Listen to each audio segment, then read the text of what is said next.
عالم نعیم. اب ایک دن وہ بھی آئے گا جب تم سے نعمت کے بارے میں پوچھا جائے گا. جو آیتیں ہیں آپ کے سامنے ان کی تلاوت کی طرف حاصل کیا. وقفوہم، قف یعنی رک جاؤ، ٹھہر جاؤ. وقفوہم، اور ان سب کو جو بھی لوگ آ رہے ہیں میدان حشر میں، قفوہم ان سے کہا جائے گا ٹھہر جاؤ، رک جاؤ، آگے بڑھنے کی ضرورت نہیں. انہم مسئولون، جب ان کو روک دیا گیا، ان کو ٹھہرا دیا گیا، انہم مسئولون، بے شک ان سے سوال کیا جائے گا، بے شک ان سے پوچھا جائے گا. کیا پوچھا جائے گا؟ بڑی توجہ چاہ رہا ہوں. آج زمانہ ایسا ہے کہ بنا کسی حوالے کے اگر بات کی جائے، بنا کسی نظر کے، بنا کسی کتاب کے، تو معاملات بگڑ جاتے ہیں. اور ماہ رمضان میں کوئی بگاڑے نہ بگاڑے، اللہ روزہ ضرور بگاڑ دیتا ہے. اسی لیے سارے حوالے آپ کے سامنے پیش کر دوں گا.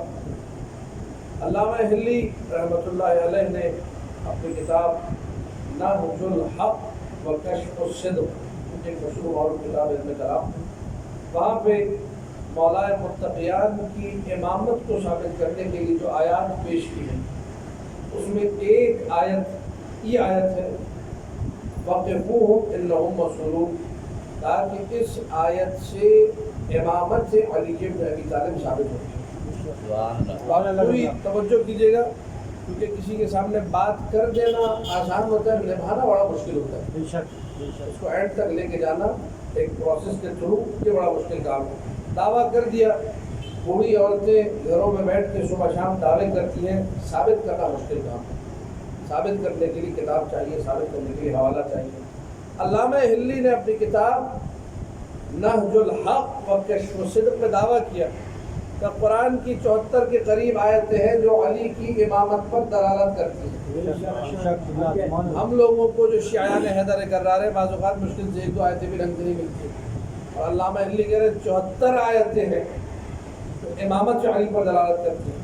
11ویں آیت کی ذکر کی ہے وقفوہم انہم مسئولون، انہیں روکو، کہاں جا رہے ہیں، ان سے پوچھا جائے گا. کہ یہ آیت امامت علی پر دلالت کرتی ہے. کیسے؟ تاکہ اہل سنت کی کتابوں میں روایت موجود ہے، ہمارے پاس بھی موجود ہے، یعنی متفق علیہ چیز ہے. ان ولایت علی بن ابی طالب، ان سے پوچھا جائے گا علی بن ابی طالب کی ولایت کے بارے میں. پوری توجہ. یہ علامہ حلی نے اپنی کتاب میں ذکر کر دیا.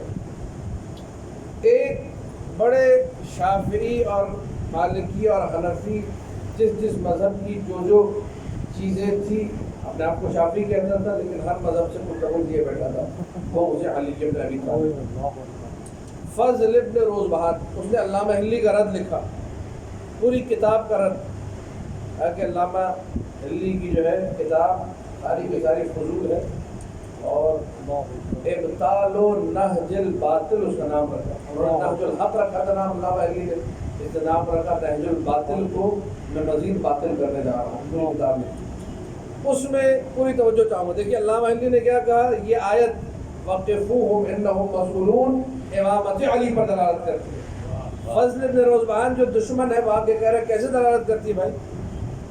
آپ نے جو روایت پیش کی کہ اہل سنت کی کتاب میں ہے، پہلی بات تو یہ کہ اہل سنت کی واضح کی روایت نہیں، کتاب میں لکھا ہوا ہے. فضل بن روزبہان کی کتاب ابطال و نہج الباطل میں اسے لکھا ہوا ہے، آج تک موجود ہے کہ ایسی روایت دنیا کے پاس ہے نہیں. پہلی بات. اور اگر ہو بھی، پوری توجہ چاہ رہا ہوں، اور اگر ہو بھی تو اس سے یہ ثابت ہو جائے گا علی ولی اللہ ہے، اللہ کے دوست ہیں، اس سے امامت ثابت نہیں ہوتی. میرے ساتھ ساتھ چلیے گا. وقفوہم، انہیں روکو، انہم مسئولون، ان سے پوچھا جائے گا. کیا پوچھا جائے گا؟ علامہ حلی نے کہا کہ سنی کی کتابوں میں ہے کہ ولایت علی کے بارے میں پوچھا جائے گا. سامنے سے آ کے سنی نے کیا کہا؟ کہا کہ اس سے کچھ بھی ثابت نہیں ہوتا. کہا کہ امامت، کہاں کی امامت؟ ولی اللہ یعنی اللہ کے دوست، اور اللہ کے دوست ہم بھی مانتے ہیں، اس امامت کہاں ثابت ہو رہی ہے؟ توجہ ہے یا نہیں؟ آج مجالس میں بہت ساری چیزیں ایسی پڑھی جا رہی ہیں جن میں سامع کے سامنے فقط دعویٰ رکھا جاتا ہے، دلیل نہیں دی جاتی. اگر دلیل بھی پیار محبت سے اس کے حوالے کر دی جائے تو ہمارا سامع مزید مضبوط ہو جائے گا. بات کرنے میں مزید آسانی ہو جائے گی اور علم کو فروغ ملے گا انہی مجالس کے اندر. پوری توجہ چاہ رہا ہوں. وہ اپنی بات لکھ کے چلا گیا.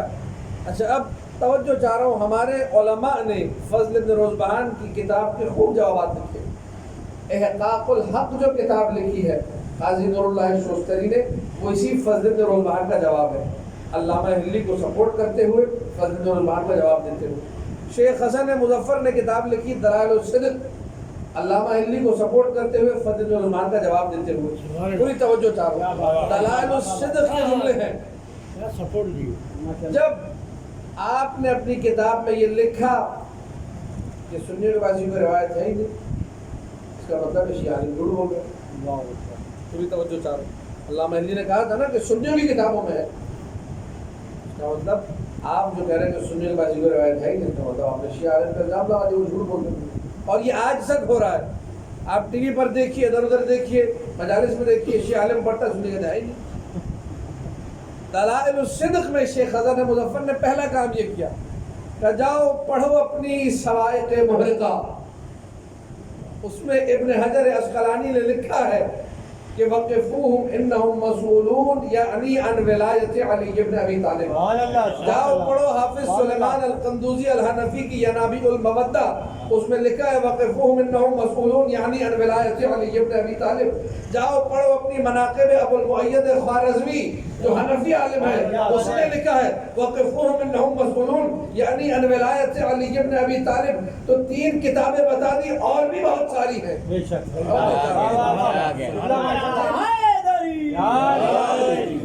اتنا تو پتہ چل گیا جب انسان بغض علی میں اندھا ہو جائے, یا اپنی کتابیں پڑھتا نہیں ہے, یا پڑھ بھی لے تو بغض علی میں کتابیں ہے ہی نہیں. کتابیں تو آج مارکیٹ میں موجود ہیں. یہ بلورے ٹاؤن سے گروپ اندر سے مل جائے گی, فوائد محرقہ بھی مل جائے گی, ینابیع المودہ بھی مل جائے گی, مناقب خوارزمی بھی مل جائے گی. تینوں کتابیں میں نے یہی سے خریدی, اس لیے کہہ رہا ہوں مل جائیں گی. تینوں میں حدیث موجود ہے ان ولایت علی. اچھا ماشاءاللہ, یہ پہلی بات کا جواب ہو گیا. کہہ رہے تھے سننے کے بعد نہیں ہے, ہم نے دکھا دیا کہ ان کتابوں میں ہے. اور اچھی بات یہ ہے جو 3 کتابوں کے نام لیے, ان تینوں کے اردو ترجمے بھی موجود ہیں, تاکہ جو عربی دان نہیں ہے وہ اردو سے استفادہ کر سکے. وہاں پہ نظر آ جائے. اب آتے دوسرے سوال کی طرف. کہنے لگے اچھا اگر ہے بھی, پہلے تو انکار کر دیا کہ سننے کے بعد ہے ہی نہیں, اور اگر ہے بھی ولی اللہ ہے, یہ مانتے ہیں ولی اللہ ہے, سنی کہہ رہا ہے علی اللہ کے دوست ہے. بڑی توجہ چاہ رہا ہوں, پوری توجہ. علی اللہ کے دوست ہے. اس سے امامت کہاں ثابت ہوئی؟ اس سے امامت کہاں ثابت ہوئی؟ شیخ حسن مظفر نے یہ جملہ لکھ کے قلم توڑ دیا. اللہ اکبر. کون اس جملے کا لطف لے گا؟ کہا کہ علی اللہ کے دوست ہیں. سنی کہہ رہا ہے علی اللہ کے دوست ہیں. اگر دوست ہے تو امامت کہاں ثابت ہوئی؟ شیخ حسن مظفر نے قلم سے اپنے یہ مبارک جملے تحریر کیے کہ دوست علی نہیں, دوست تو کروڑوں ہے. بھائی 1,24,000 انبیاء سارے اللہ کے ولی ہیں. جتنے عیسیٰ کے حواری تھے سارے اللہ کے ولی ہیں. جتنے بنی اسرائیل کے عابد تھے سارے اللہ کے ولی ہیں. دنیا میں جتنے مقرب ہیں سارے اللہ کے ولی ہیں. تو یہ کروڑوں ولیوں میں اگر کسی ایک کا پوچھا جا رہا ہے, کچھ نہ کچھ تو ہوگا جو پوچھا جا رہا ہے. وہ تم چھپاتے ہو اور ہم بتاتے ہیں وہ علی کی امامت ہے اور کچھ نہیں.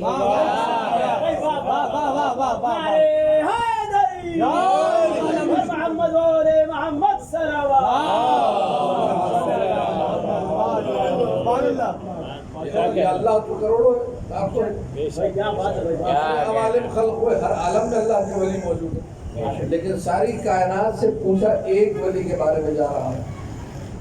اس کے بعد توجہ چاہوں گا, ہم لوگ ایک دوست لوگ یہاں بیٹھے. لفظ ولایت اور ولایت فرق ہے دونوں میں.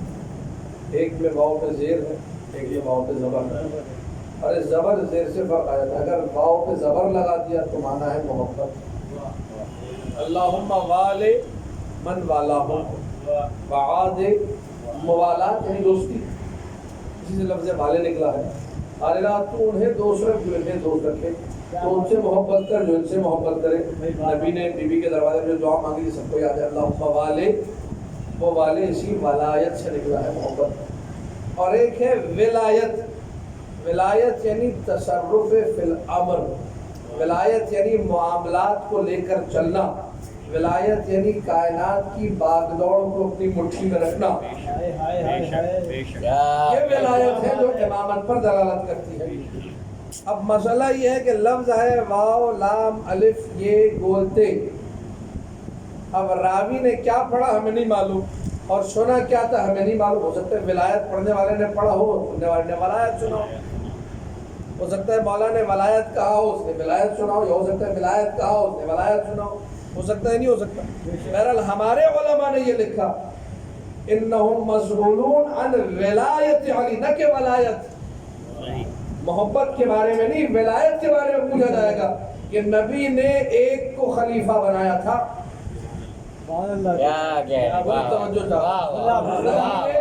ایک کو خلیفہ بنایا تھا, اس کو کیوں نہیں مانا؟ ہماری کتابوں میں حدیث موجود ہے من مات ولم یعرف امام زمانہ ماتا بیتۃ جاہلیہ. جو امام زمان کی معرفت کے بغیر مر جائے تو وہ جاہلیت کی موت مرا ہے. تو نبی نے کسی کو تو امام بنایا ہوگا. نبی نے ساری باتیں بتا دی. نبی نے یہ تک بتا دیا کہ مسواک لمبائی میں کرنا ہے یا چوڑائی میں کرنا ہے. یہ نہیں بتایا. امام جو دانتوں کی نہیں, جو پورے وجود کی صفائی کر دیتا ہے, اس کے بارے میں نہیں بتایا. آپ صحیح مسلم میں لکھتے ہیں, آپ صحیح بخاری میں لکھتے ہیں, ہمارے پاس بھی روایت ہے, آپ کے پاس بھی روایت ہے, پوری توجہ چاہوں گا. لا ينبغي للمرء ان ينام والا ان يكون وصيته تحت خده. صحیح مسلم. نبی نے فرمایا, کیا فرمایا؟ مسلمان کو سونا نہیں چاہیے. سونے سے پہلے کیا کرنا چاہیے؟ اپنی وصیت لکھے, اپنے رخسار کے نیچے رکھے, پھر سونے. دوسری روایت میں ہے کہ سونے سے پہلے تکیے کے نیچے وصیت رکھے. دو روایتیں ہو گئی, یا رخسار کے نیچے یا تکیے کے نیچے. نبی سارے مسلمانوں کو تاکید کر رہے ہیں وصیت کی کہ تم میں سے کوئی سوئے بھی نہیں, سونے سے پہلے وصیت. وہ نبی جو سارے مسلمانوں کو بتاتا رہا کہ وصیت کے بنا سونا نہیں, یا تکیے کے نیچے یا رخسار کے نیچے. عجیب مسلمان ہے, ان کو اپنے ہی نبی کی وصیت نہیں ملتی. جس نے سب کو وصیت کا حکم دیا اسی کی وصیت کیسے ہو سکتا ہے؟ لہذا امامت کی وصیت تھی. اور میرے استاد علامہ علی جوہری صاحب ایک جملہ کہتے تھے کہ سنیوں کو میں چیلنج کرتا ہوں, مجھے وہ لفظ بتائیں جو امام پر دلالت کرتا ہے. لفظ بتا دیں, کون سا لفظ ہے جس سے امامت سمجھ میں آتی ہے؟ وسیع ہے, خلیفہ ہے, وزیر ہے, حاکم ہے, قاضی ہے, امام ہے. کون سا لفظ ہے؟ جو لفظ بولیں گے اسی لفظ کی روایت انہی کی کتاب سے نکال کے دکھا. اس کے بعد اب شبہ باقی نہیں رہتا. وقفوہم انہم مسئولون. پوچھو ان سے, حیراؤ انہیں, روکو انہیں. اس سے سوال ہوگا اس کے بارے میں, علی ابن ابی طالب امامت کے بارے میں. یہ ہمارا وہ کہتے نہیں محبت کے بارے میں. اگر محبت مان بھی لیں تو اللہ کے محبوب تو بہت سارے ہیں, صرف اسی محبوب کی کیوں بات ہو رہی ہے؟ کوئی نہ کوئی خصوصیت ہے, وہ آپ بھی ڈھونڈی ہے, ہم بھی ڈھونڈتے ہیں. ہم امامت تک پہنچ جائیں گے, علی کا بغض دل میں نہیں. یہ کیا کہنے کے آپ نہیں پہنچ سکتے کیونکہ بغض علی اور تعصب کی عینت لگائے بیٹھے. جب وہ اتر گئی معاملات حل ہو جائیں گے. اسی لیے ہمارے علماء نے برملہ اپنی کتابوں میں لکھا ہے کہ اگر کوئی تعصب کی عینت اتار کے پھینک دے, بغض علی دل سے نکال دیں, تو ہو نہیں سکتا کہ وہ شیعہ نہ ہو. نہیں کہ وہ شیعہ نہ ہو. عدل اور انصاف سے معاملات کو دیکھیں. کتابیں, اپنی کتابیں دیکھیں, ہماری کتاب پڑھے ہی نہ ہو, صرف اپنی کتابیں پڑھیں. حق اس کے سامنے آ جائے. اللہ نے حق کو وہاں بھی چھپا کے رکھا ہے. تلاش کرنے والا ہونا چاہیے, ڈھونڈنے والا ہونا چاہیے. ابھی آپ نے دیکھا, ابھی کلپ چل رہا ہے, سب نے دیکھا ہوگا وہ کلپ کہ ابو طالب سے دشمنی کیوں ہے. جملہ نکل گیا لیکن عین حقیقت ہے. علی کے باپ ہنستے ہوئے کہا, یہ اس کے منہ سے جملہ نکل کے ہمارے علماء نے لکھا. بعض اوقات وہ جملہ عمدن ادا کرتے ہیں, بعض اوقات اللہ انہیں مسخر کر کے ادا کروا دیتا ہے تاکہ حق کسی نہ کسی شکل میں پہنچتا رہے, ہدایت کا سلسلہ کسی نہ کسی طور پر جاری رہے. اور ہم چونکہ ماننے والے ہیں امام زمانہ سلام اللہ علیہ تو ہم بابا کے دوہر یہ کہتے ہیں کہ توفیقات امام زمانہ کی عطا کرتا ہے. یہ معاملات سارے ان کے زیر نگرانی چل رہے ہیں. کیا کب کس سے کیسے کہلوانا ہے, کیسے حق کو اشکار کروانا ہے, ہمیں نظر نہیں آتا. ہماری آنکھوں میں پردے پڑے, مولا یہ سارے کام کروا رہے ہیں. یہ پہلی آیت تھی وقفوہم انہم مسئولون, روکو انہیں, ٹھہراؤ ان سے پوچھا جائے گا. اب دوسری آیت ثم لتسألن یومئذ عن النعیم, اسی کے بعد مکمل ہو جائے گی. ایک دن وہ بھی آئے گا. ثم ہے مہلت کے لیے, یعنی کچھ تاخیر کے بعد, کچھ مہلت کے بعد, کچھ دیر بعد. لتسألن, پوچھا ضرور جائے گا تم سب سے. لتسألن یومئذ, ایک دن قیامت کا دن ہوگا. کس چیز کے بارے میں؟ عن النعیم, نعمت کے بارے میں. بڑی توجہ چاہ رہا ہوں, اسی میں نے کسی دوسری آیت پہ بات کو مکمل کرنا. کس کے بارے میں پوچھا جائے گا؟ نعمت کے بارے میں. اب آپ دیکھیے, پھر کہوں گا جملہ آپ کی خدمت درج کروں گا. انسان جب تک در اہل بیت پر ہے اسے سبحان اللہ اگر در اہل بیت سے دور ہو جائے تو پھر بھٹکتا پھرتا ہے. بے شک سبحان اللہ. آیت واضح سی. پھر تم سے پوچھا جائے گا نعمت کے بارے میں. امام رضا علیہ السلام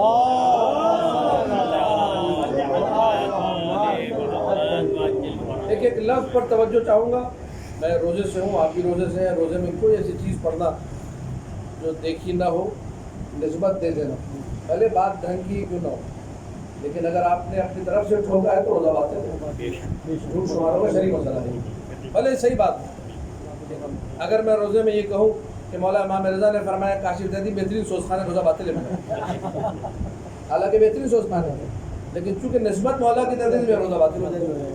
ٹھیک ہے, اگر ایسی نسبت ہو, بات تو غلط نہیں کی, تو یہ بات نہیں ہے کہ بات صحیح ہے غلط. بات یہ ہے کہ نسبت جو دی تھی وہ صحیح تھی یا نہیں. سارا دار و مدار نسبت پر ہے.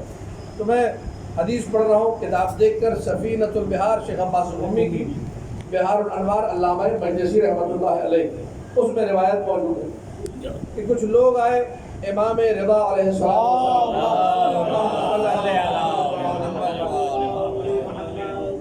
اس آیت کا مطلب پوچھنے کے لیے ثم لتسألن یومئذ عن النعیم, پوچھا جائے گا کس چیز کے بارے میں نے ذکر کر دیا, علی کی امامت کے بارے میں. علی کو خلیفہ مانا تھا یا نہیں مانا. اب یہ دوسری آیت سے سورہ تکاثر کے بعد تکاثر اور مقابل اسی میں ثم لتسألن یومئذ عن النعیم.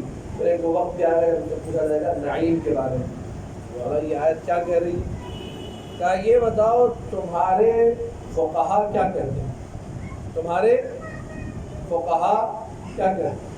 تو ان لوگوں نے اپنے فقہا جو بنائے تھے, ابو حنیفہ, مالک بن انس, شافعی, محمد بن ادریس شافعی, احمد بن حنبل, ان کو انہوں نے فقیہ مشہور کر دیا. ہماری روایات میں جہاں فقہا کی مذمت آئی وہاں یہ فقہا پڑھا. اپنے ہمارے فقہا پڑھا, اس کو ذہن میں کلیئر ہونا چاہیے. نمبر 1. نمبر 2, ہم لوگ شیعیان حیدر کرار جب لفظ امام علی الاطلاق استعمال کرتے تھے, ہماری تاریخ ہے. یہ قواعد توصیہ شیخ عامری رحمۃ اللہ علیہ کی کتاب میں لکھی. کتاب دیکھ کے پڑھو. میری کسی بات کو آپ کوئی ٹوٹا یا جو نا شیطان کی وحی نہ سمجھیے گا. شیطان کی بھی وحی ہوتی ہے. ان الشیاطین لیوحون الی اولیائہم فاعلم, شیطان بھی وحی کرتے ہیں دوستوں کو. تو یہ وحی شیطانی نہیں, کتاب دیکھ کے معصومین کے فراہمی دیکھ کے بات کرو. شیعیان حیدر کرار کی تاریخ رہی ہے کہ لفظ امام جب استعمال کرتے ہیں تو فقط 12 امام ہوتے ہیں. اہل سنت نے 4 امام کھڑے کر دیے اور جات مجھ سے کہہ رہے ہیں قال الامام. کون امام؟ شیعہ کے امام. شیعہ بھی امام کہہ رہے ہیں نا, اس کا مطلب امام کی ضرورت تو ہے. کیا کہہ رہے ہیں, سبحان اللہ سبحان اللہ. دیکھتے تھے ہمارے امام نے کہا, ہمارے امام, ہمارا اپنا امام ہے کوئی نہیں, کوئی نہیں کہا ہمارے امام. اس کا جیسا مقدر واہ واہ واہ, وہ ہمارے امام اچھے لگتے ہیں, ان کے امام اچھے لگتے ہیں. بے شک بے شک. تو باقاعدہ پالیسی کے تحت لفظ امام کو لایا گیا. سنی لوگ ہیں مقابلے پر, ائمہ کے مقابلے پر. امام اعظم نے کہا, کیا مطلب؟ ابو حنیفہ نے کہا, امام مالک نے کہا, امام شافعی نے کہا, امام فلاں نے کہا.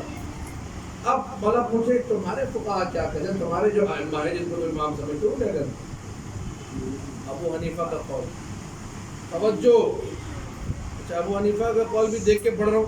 اگر ابو حنیفہ کی طرف دسیوں باتیں بھی غلط روزے میں نسبت روزے کچھ نہیں بگڑتا, ثواب مل جائے گا, برا نہیں ملے گا.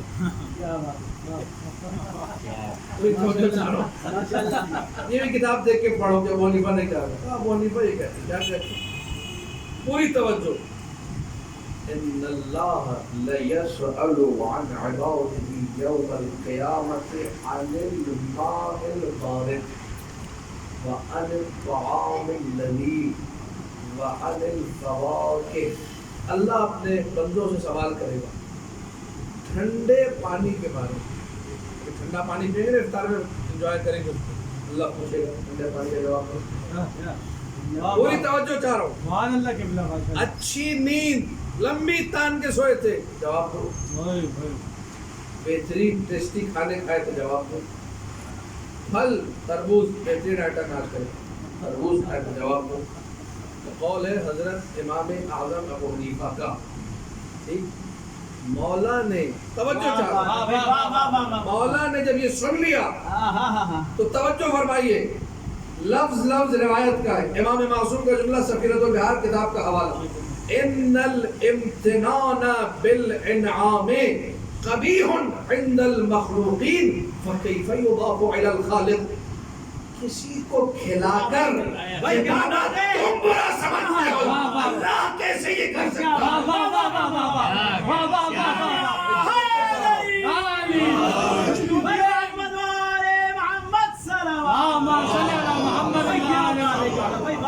امام رضا علیہ السلام بلند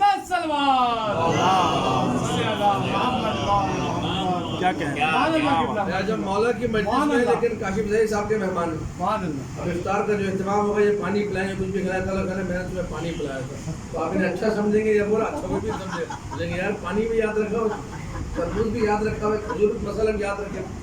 لوگوں میں ہم آپس کی بات کریں, ہم میں یہ چیز بری اور معلوم سمجھی جاتی ہے. تو خدا جو کائنات کو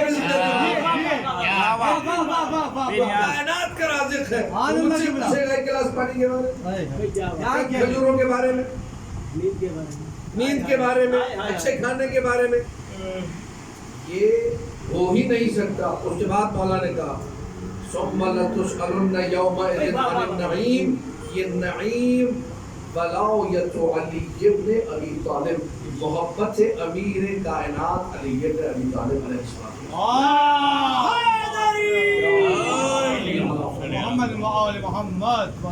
اس نعمت کے بارے میں سوال ہو.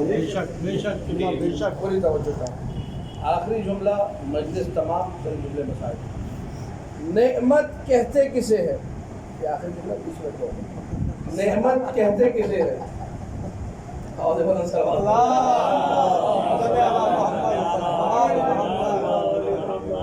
نعمت کہتے کسے ہیں؟ میں اور آپ نعمت کا ایک تصور اپنے ذہن میں رکھتے ہیں. تصورات اگر اچھے ہوں تو تصدیقات بھی اچھی ہوتی ہے. تصورات ڈھنگ کے نہ ہو تو تصدیق بگڑ جاتی ہے. اچھی تصدیق کے لیے اچھا تصور ضروری ہے. نعمت کا تصور کیا ہے؟ میں نے اور آپ نے نعمت کا تصور یہ بنایا ہے, جو کھا رہے ہیں, پی رہے ہیں, سو رہے ہیں, اچھے کپڑے, وہی نعمت ہے. ہمارے علماء نے, پوری توجہ چاہو, نعمت کی تعریف یہ کی ہے. علم کلام کا مسئلہ ہے, دقیق مسئلہ ہے, میں اس کو انتہائی جسے کہتے ہیں فرنش اور ہلکا سا کر کے آسان کر کے ذرا دوسرے انداز میں سلامت رہی ہے. علماء نے لکھا کہ نعمت کی تعریف یہ ہے, نعمت اسے کہتے ہیں جس میں کنٹینیویشن ہو, استمرار. نعمت اسے کہتے ہیں جہاں لذت اینڈ لیس ہو, لذت کا ختم نہ ہونے کا کوئی تصور. بھائی پوری توجہ رکھیے گا. اگر یہ دو جملے میرے تمہید کے آپ کے اذہان عالیہ میں منتقل ہو گئے تو بات واضح ہوگی, ورنہ میں کسی اور وادی میں ہوں گا اور آپ کسی اور وادی میں ہوں گے, اور یہ خطرناک ہے. میرے ساتھ چلیے. نعمت کا تصور کیا ہے؟ نعمت اسے کہتے ہیں جہاں لذت کی کوئی انتہا نہ ہو, لذت میں انقطاع نہ ہو, کٹ نہ ہو, بیچ میں چلتی رہے. اور مستمر ہمیشہ کے لیے ہو، کبھی ختم نہ ہونے والی ہو، جب تک ہے لذت ہی ہو۔ اسے کیا کہتے ہیں؟ نعمت کہتے ہیں۔ ہم جسے نعمت سمجھتے ہیں، پوری توجہ، ہم جسے، وہ نعمت نہیں ہے، مجازن تو کہتے ہیں نعمت، حقیقت میں نعمت کی حقیقت یہ ہے جس میں لذت کی کوئی انتہا نہ ہو، جس میں استقرار کا ڈیوریشن پایا جائے، ہمیشہ کی دائمی ہو، وہ نعمت ہے۔ ہم جسے نعمت کہتے ہیں وہ نعمت نہیں، وہ کیا ہے؟ وہ ہے درد کو دور کرنا، کیا بات، وہ ہے درد کو، وہ ہے نقصان کو دور کرنا۔ جب نقصان دور ہوتا ہے تو ہم اسی میں کہتے ہیں یہی نعمت ہے۔ ہم جن نعمتوں کو نعمت کہہ رہے ہیں وہ نعمتیں کیا ہیں؟ وہ نعمتیں اصل میں درد کے مداوے کا نام ہے۔ درد کا مداوع ہو جاتا ہے، ہم خوش رہتے کہتے ہیں نعمت ہے۔ کیا بات ہے، بے شک صحیح بات، توجہ، بھوک، توجہ، بھوک، توجہ، بھوک ایک درد کا نام ہے جو معدے میں اٹھتا ہے۔ بھوک ایک درد کا نام ہے جو معدے میں اٹھتا ہے۔ بہت اچھا جملہ ہے، واہ واہ واہ واہ، یہ میرا جملہ نہیں ہے، علماء علم کلام نے لکھا۔ بھوک ایک درد کا نام ہے جو معدے میں اٹھتا ہے۔ جتنا زیادہ شدید درد، کھانے میں مزہ اتنا آتا ہے۔ اچھا یہ بھی ہے، بھلے کھانا بیکار بناؤ، بھوک شدید لگے وہ بھی اچھا لگتا ہے، کیونکہ کھانے کے مزے کی بات نہیں ہے، اصل مسئلہ بھوک کا ہے۔ بھوک شدید ہے، پیٹ میں درد ہو رہا ہے۔ اچھا اب بہترین کھانا تیار کروایا کاشم زئی صاحب، لا کے رکھ دیا ہمارے سامنے۔ اب میرے معدے میں پوری توجہ چاہ رہا ہوں، آج روزے کو آپ لوگ اسی طرح گزاریں گے۔ اب میرے معدے میں گنجائش تھی تو روٹی ہوگی، بہترین زبردست ٹیسٹی کھانا۔ اس کی ریسیپی جو ہے مغلیہ بادشاہ دے کر گئے تھے، ان کے گھر میں تیار ہوا۔ وہ کھانا جب میں نے کھایا، ایک روٹی میں نے کہا مجھے کاشی میں مزہ آتا ہے، اس کے بعد دوسری روٹی کھائی، میں نے کہا بس پیٹ بھر گیا۔ انہوں نے کہا کھائیے بھائی، اگر لذیذ ہے، مزے کا ہے، کھاتے کیوں نہیں؟ مجھے بھی پتا ہے، انہیں بھی پتا، زیادہ کھایا تو اب تو فوڈ پوائزن ہو جائے گا، اب تو درد شروع ہو جائے گا، اب کھایا نہیں جائے گا۔ تو نعمت کا کانسیپٹ یہاں فیل ہو گیا، نعمت کا کانسیپٹ یہاں ختم ہو گیا۔ اب کون سی نعمت ہے جو نہیں کھا سکتے؟ اگر لذیذ ہے تو کھائیے، نہیں، بات لذت کی نہیں ہے، مسئلہ یہ کہ وہ جو درد تھا وہ ختم ہو گیا، تو ہم نے کہا مزہ ختم۔ اصل میں درد ختم ہوا ہے، مزہ نہیں آیا۔ اگر کوئی اس تصور کو ٹھیک کر گیا تو بہت بڑی بڑی باتیں واضح ہو جائیں گی۔ اسی طرح نیند ہے، جتنا زیادہ جاگو گے نیند اتنی مزے کی آئے گی۔ خواہ میں سوتے رہو گھنٹوں گھنٹوں، کروٹیں بدلو بستر پہ، پھر بھی نیند نہیں آتی۔ مزدور جو تھکا ہوا ہوتا ہے اس کی نیند کمال کی ہے، تو سارا دن فارغ بیٹھا، اس کو نیند نہیں آتی، کبھی کافی کوشش کی نیند نہیں آ رہی، آخر میں نوبت یہاں تک پہنچتی ہے کہ گولیاں لے کے سونا پڑتا ہے۔ اس کا مطلب یہ نعمت نہیں ہے، حقیقت ہے۔ حقیقت میں نعمت کی تعریف ہے جس میں استمرار ہو، جس میں لذت ہمیشگی ہو۔ اسی لیے پوری توجہ چاہو، جنت میں کبھی پیٹ نہیں بھرے گا۔ آپ کھاتے رہے، آپ یہ نہیں بولے کہ پیٹ بھر گیا، کھاتے رہے۔ جنت میں بیت الخلا کا سسٹم نہیں ہے، درد کوئی نہیں ہے وہاں پہ صرف لذت ہی لذت ہے۔ جنت میں ثواب الاعمال میں روایتیں ہیں، ماہ رمضان کے روزے رکھو، ایک ایسا تمہیں محل ملے گا جس میں 70,000 کمرے ہوں گے، ہر کمرے میں 70,000 بیڈ ہوں گے، ہر بیڈ میں 70,000 عمریں ہوں گی۔ اب ان سب سے انسان کیسے استفادہ کرے گا؟ وہاں لذت کی انتہا ہے، اینڈ لیس ہے۔ وہاں انسان کے لیے کوئی چیز ایسی نہیں جس میں وہ کہے کہ جی درد کا تصور ختم ہو گیا تو مزہ ختم ہو گیا، نہیں۔ وہاں خدا کی طرف سے حقیقی نعمت اس کے سامنے آ جائے گی۔ اس کائنات میں بات ختم کرنے لگو، اس کائنات میں کھانا کھائے مزہ ختم، نیند پوری ہو گئی مزہ ختم، پھل کھا لیے پیٹ بھر گیا مزہ ختم، درد ختم ہو گیا۔ جتنی لذتیں آپ اس کو ٹیلی کرتے جائیے، جہاں آپ کا درد پورا ہوا، جہاں آپ کی خواہش پوری ہوئی، لذت ختم ہو گیا، اینڈ ہو گیا، نہیں اور نہیں چاہیے، اب ہمت نہیں ہے، نہیں بس ہو گیا۔ بھائی جب لذیذ ہے، نعمت ہے، تو استفادہ کیوں نہیں کرتے؟ اس کا مطلب یہ وہ نعمت نہیں ہے۔ مولا نے جو نعمت بتائی ہے، علی کی محبت، دن ہو انسان منع نہیں کرتا، رات ہو انسان منع نہیں کرتا، قبل افطار ہو منع نہیں کرتا، بعد افطار ہو منع نہیں کرتا، بچہ ہو منع نہیں کرتا، بوڑھا ہو جوان ہو کوئی منع نہیں کرتا۔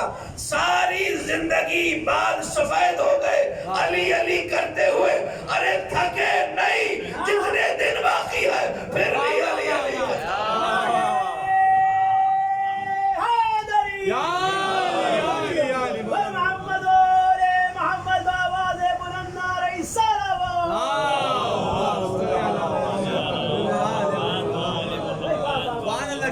یہ وہ حقیقی نعمت ہے جو علی والوں کو اس دنیا میں ملی۔ بے شک لوگ اپنے کاروبار میں ہیں لیکن علی کی محبت سے ایک لمحے کے لیے تھکتے نہیں۔ علی کی محبت جتنا جینا برا لگتا ہے۔ جنات علی کا پھر جاری ہے، نعرہ حیدر لگ رہا ہے کہ علی والوں سے ملاقات ہو کہ مسکراہٹ چہرے پہ آ رہی ہے۔ کوئی نہ کوئی سلسلہ ایسا ہے محبت سے علی کی اس نعمت کے بارے میں پوچھا جائے گا، بے شک کہ ہم نے تمہیں آخری جملہ اتنی عظیم نعمت عطا کی، کیسے استفادہ کیا تم نے؟ عمل صالح تمہارا ہونا چاہیے، بہترین اعمال تمہارے پاس ہونے چاہیے، کیونکہ تمہارے پاس سب سے بڑی نعمت جو تھی کائنات کی وہ موجود تھی۔ روضہ علی ہم نے تمہیں زمین پر دے دیا تھا۔ علامہ امینی رو رو کے کہتے ہیں کہ اس کی شبیہ چوتھے آسمان پر ہے، اصل روضہ تو ہمارے پاس ہے۔ علامہ امینی کی جملہ ہے، اس کی شبیہ، ایک روایت کے مطابق خود مولائے متقیان کی شبیہ چوتھے آسمان پر۔ ملائکہ تڑپ رہے ہیں، یہ ملائکہ کیوں تڑپ رہے؟ رسول اللہ کے لیے بھی تڑپ رہے، ان کی شبیہ کیوں نہیں ہے؟ امیر کائنات کی شبیہ کیوں ہے؟ صاحب لواعظ الاحزاب، اردو میں کتاب موجود ہے، آپ کو محمد علی موٹی مسلم مل جائے گا، انہوں نے لکھا کہ رسول اللہ کو 122 معراجیں ہوئی تھی، اسی لیے آنا جانا چونکہ مسلسل تھا تو ملائکہ کا یہ تمنا نہیں تھی، امیر کائنات کے حوالے سے تمنا تھی کہ ہم بھی جس طرح زمین والے علی کے لیے تڑپتے ہیں، ہم بھی ویسے ہی تڑپتے ہیں۔ چوتھے آسمان پر ایک شبیہ بنائی گئی علی کے ابی طالب۔ جب 19 ماہ رمضان کی رات سر علی پہ ضربت لگی تو چوتھے آسمان میں وہ شبیہ بھی غرق خون ہو گئی۔ یا علی یا علی اجرکم علی اللہ۔ یا علی، آسمان والے بھی غمگین ہیں، زمین والے بھی غمگین۔ یہ ماہ رمضان بہت ساروں کے لیے کسی نہ کسی یاد کا سامان ہوتا ہے۔ رسول کی زندگی دیکھیے، سیرت رسول، رسول ہر ماہ رمضان سے پہلے ایک خطبہ دیا کرتے تھے، جو خطبہ کہلاتا تھا خطبہ شعبانیہ۔ یہ سیرت رسول ہے، یعنی رسول نے کوئی ایسا نہیں ہے کہ کسی ایک ہجری میں آ کے ایک شعبان میں خطبہ دیا، شعبان کے آخری جمعے میں، اور اس کے بعد رکھ دیا۔ لازمی ہر سال سیرت رسول، جب بھی ماہ رمضان آئے گا شعبان کے آخری ہفتے میں رسول ایک خطبہ دیں گے، ماہ رمضان کی اہمیت کے حوالے سے اس خطبے کو خطبہ شعبانیہ کہا ہے۔ 4 سے 5 خطبہ شعبانیہ اپنی ملحدہ رکھوں سے میں نے دیکھے جو رسول سے منسوب ہے۔ جو بھی خطبہ شعبانیہ ہے، جب خطبہ شعبانیہ کا اینڈ ہو رہا ہوتا ہے، جب خطبہ شعبانیہ رسول نے ختم کر دیا، ہر خطبہ شعبانیہ کے آخر میں دیکھیے رسول کے سامنے علی بیٹھے ہیں، اور جب خطبہ شعبانیہ رسول نے دے دیا تو اب علی کو دیکھتے جاتے ہیں اور روتے جاتے ہیں۔ یا رسول اللہ آپ گریہ کیوں کر رہے ہیں؟ کہا میں دیکھ رہا ہوں کہ تیری داڑھی تیرے سر پہ خون رکھی ہے۔ علی ابن ابی طالب صلی اللہ علیہ وسلم نے جملہ کہا افی سلامت من دینی، یا رسول اللہ کیا میرا دین سالم ہوگا؟ اب اس کا ترجمہ بھی تو طریقوں سے ممکن ہے۔ ایک دفعہ آپ یہ سمجھیں گے کہ شاید امیر المومنین اپنے دین کی بات کر رہے ہیں ذاتی طور پہ، شخصی طور پر، یہ نہیں، کہ ہم سب کا جو دین ہے نا یہ علی کا عطا کرتا ہے دین، حقیقت دین کی بات ہے، وہی علی کا دین۔ یا رسول اللہ دین آپ کا دین، میرا دین، علی نفس رسول ہے، وہ محفوظ ہوگا؟ نعم، دین محفوظ ہوگا۔ آگے پھر علی ابن ابی طالب رضی اللہ عنہ سارے لوگ آپ 40 ہجری ماہ رمضان جب آیا ہے، مسلسل علی ابن ابی طالب کی عادتیں، حالتیں اور رفتار عجیب و غریب ہوتی جا رہی ہیں۔ کوئی دن ایسا نہیں جس میں افطار علی نے 3 لقموں سے زیادہ کیا۔ 13 ماہ رمضان 40 ہجری مسجد کوفہ، منبر پر علی ابن ابی طالب ہے۔ راوی یہ کہتا ہے میں نے دیکھا علی ابن ابی طالب اپنے دامن کو ہوا میں بار بار اوپر نیچے کر رہے، بار بار اس کو لہرا رہے۔ بچہ تھا میں نے اپنے بابا سے پوچھا یہ علی کیا کر رہے ہیں؟ علی کے پاس 2 ہی لباس ہے، یہ لباس جو پہنا ہے یہ ابھی دھلا تھا تو اسی کو خوش کر رہے ہیں۔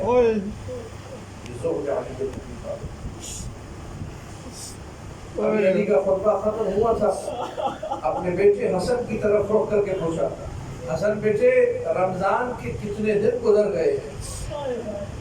بابا 13 دن گزر گئے۔ حسین بیٹے کتنے دن باقی ہیں؟ بابا 17 دن باقی ہے۔ خدا کی قسم یہ وہی ماہ رمضان۔ علی ابن ابی طالب مسلسل خبر دے رہے، کبھی حسن کے گھر افطار صلوات اللہ علیہ، کبھی حسین کے گھر افطار صلوات اللہ علیہ، کبھی عبداللہ بن جعفر طیار کے گھر افطار رضوان اللہ تعالی علیہ۔ 19ویں کی رات ام کلثوم صلوات اللہ علیہ کے گھر ہے۔ جب بیٹی نے افطار لا کے رکھا 2 جو کی خشک روٹیاں، 1 کٹورے میں نمک اور 1 کٹورے میں دودھ، جب یہ لا کر رکھا میں جملہ کیسے پڑھوں مجھے نہیں معلوم۔ بیٹی تو نے اچھا نہیں کیا، تو چاہتی ہے تیرے بابا دیر تک حساب کے لیے کھڑا رہے، تب تیرے بابا نے 1 روٹی کے ساتھ 2 چیزیں استعمال کی۔ بیٹی نے آگے بڑھ کے نمک اٹھانا چاہا، کہیں دودھ کو اٹھا، 3 لقموں سے زیادہ کا افطار نہیں۔ بابا ایسا کیوں؟ میں نہیں چاہتا خدا سے اس عالم میں ملاقات کروں کہ میرا پیٹ بھرا ہوا ہو، میں بھوکے پیٹ اللہ سے ملنا چاہتا ہوں۔ مسلسل گھر کے آنگن میں جاتے تھے، آسمان کے ستاروں کو دیکھتے تھے، واللہ ہی ہذہ اللیلہ، خدا کی قسم یہ وہی رات ہے، خدا کی قسم یہ وہی رات ہے۔ بیٹی نے تڑپ کر پوچھ لیا کہ بابا ماجرا کیا ہے، آپ بڑے پریشان دکھائی دے رہے۔ علی ابن ابی طالب نے کہا یا بنی ان اباک قد قتل الابطال وارتکب الاحوال ولم یر فیہ وحشۃ مثل هذه اللیلہ۔ بیٹی تیرے بابا نے بڑے بڑے عرب کے سرماؤں کو پچھاڑا ہے، بڑے بڑے پہلوانوں کو تہہ تیز کیا، لیکن بیٹی آج اس رب کی بارگاہ میں جانا ہے جو علی کا۔ آج کی رات عجیب رات ہے۔ علی ابن ابی طالب آئے، مسلسل تلاوت قرآن، مسلسل ذکر الہی میں مشغول۔ ایک لمحے کو علی کی آنکھ لگی، جب اٹھ کر بیٹھے تو گھر والوں کو قریب بلا لیا۔ میں نے رسول اللہ کو خواب میں دیکھا ہے، کہہ رہے تھے علی میں تیری زیارت کا مشتاق ہوں، یہ کہہ کر زاروں قطار رونے لگے۔ وقت سحر قریب ہوتا جا رہا، ایک مرتبہ پھر آنکھ لگی، نہج البلاغہ میں واقعہ موجود ہے، 19ویں کی رات کا۔ رسول اللہ سے پھر سے گفتگو ہوئی، رسول اللہ نے کہا اس امت نے تیرے ساتھ اچھا سلوک نہیں کیا، اللہ اب تیرے بدلے ان کو وہ دے گا جس کے یہ مستحق ہے، اب ان پر عذاب الہی آئے گا، اب انہیں برے لوگ ملیں گے۔ آنکھ کھل گئی، علی بیدار ہوئے، مسجد کی طرف روانہ ہونے کے لیے جب صحن کی طرف آئے ہیں، کچھ بطخیں موجود تھی. انہوں نے اپنی منقاروں سے علی کے دامن کو تھام لیا, چلانے لگی. میرے مولا نے ایک جملہ کہا, سوائے ہو تتبعها نوائے ہو. ابھی یہ بطخیں رو رہی ہے, چلا رہی ہے, تھوڑی دیر میں علی کی بیٹی زینب کا نوحہ بلند ہوگا, ام کلثوم کا گریہ بلند ہوگا. آگے بڑھے, زنجیر در لپٹ گئی, اور میرے مولا نے کہا, یا علی اشرد حیازیمک للموت وَإِنَّ الْمَوْتَ لَاقِيكَ وَلَا تَجْزَعْ مِنَ الْمَوْتِ إِذَا حَلَّ بِوَادِكَ. اے علی اپنی قبر کو موت کے لیے کس لو, خبردار علی کوئی فریاد نہ کرنا جب موت تمہارے آنگن میں قدم رکھے. یہ کہہ کے علی آگے بڑھے, مسجد کوفہ پہنچے. مسجد کوفہ کے صحن میں ابن ملجم ملعون کو لیٹا ہوا دیکھا, اور منہ لیٹا ہوا تھا. کہ میں جانتا ہوں تو کس ارادے سے آیا ہے, تو شیطانوں کی طرح کیوں لیٹا ہوا ہے, مجھے معلوم ہے تو نے کیا اپنے لباس میں چھپایا ہے. یہ کہہ کر آگے بڑھ گئے, اذان کے لیے آگے بڑھے. منارے پہ آ کے علی نے اپنے ہاتھوں کو کانوں پہ رکھا, اذان کی آواز بلند کی, اللہ اکبر اللہ اکبر. یہ وہ اذان ہے جو پورے کوفے والوں نے سنی. کوفے والوں سن لو, یہ علی کی آخری اذان. آج کے بعد علی کی زبان سے کبھی اللہ اکبر سننے, آج کے بعد علی کی زبان سے کبھی اشہد ان لا الہ الا اللہ سننے کا موقع نہ ملے گا. اذان مکمل ہوئی, آئے محراب میں علی نوافل پڑھنا شروع کیے. پہلی رکعت ہے, سجدہ پہلا ہے.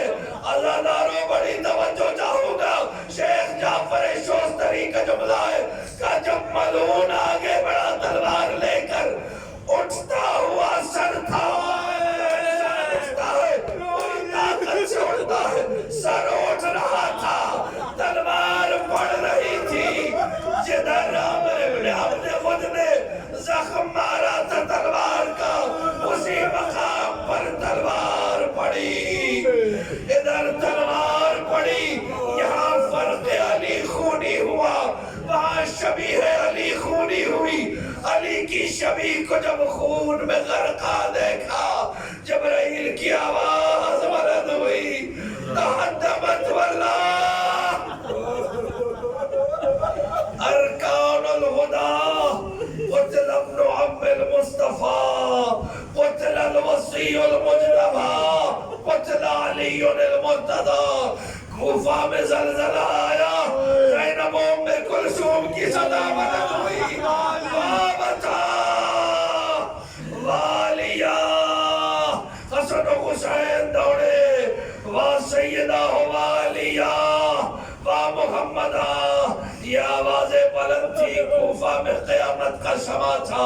بچے پہنچے, بابا کو سنبھالا, ایک غریب لائی گئی. آخری جملہ, اس غریب کو لے کر جب آیا گیا, علی کو لٹایا گیا. اب علی میں ہمت نہیں کہ گھر تک اپنے قدموں پہ جا سکے, لیکن جیسے ہی گھر کے قریب پہنچے, کہا حسن بیٹے مجھے یہاں روک دو, میں اپنے قدموں پہ چل کے جاؤں گا. میں نہیں چاہتا میری بیٹی مجھے ظالم میں دے. میں کہوں گا مولا یہ 40 ہجری کا کوفہ ہے, اور وہ 60 ہجری جب تیری بیٹی زینب نے حسین کو خاک